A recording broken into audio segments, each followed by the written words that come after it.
We have KDC, which is essentially government's entity for investing in pioneer projects such as this. We would be ready to put funding to make it a reality and to speed up whatever progress that is required, because we believe this is how the future is going to look like. The only part I'm finding a bit of a disconnect is as the world goes electric. I think in Kenya, every corner now, we are building a what? A petrol station. So I'm actually finding a very huge disconnect.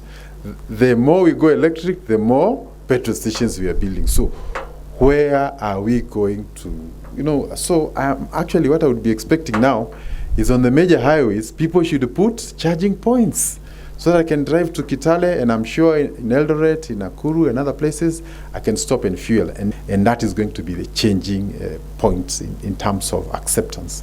In our offices, in our schools, in hospitals, wherever we work, we will be actually encouraging so that as you come, leave your car, leave it charging, then you can go up. Today, King Long is one of the largest and leading bus manufacturer in the world, with our vehicles running over 150 countries and regions. And for Africa market, we came here 20 years ago. And our recent deliveries includes 300 buses to Tunis public transport and 257 city buses to Morocco to serve the African Cup coming very soon. And of course, our buses to service Ethiopia Airlines. But I believe nothing shines brighter than what we are seeing today here in Kenya. The very first King Long electrical bus to be assembled and manufactured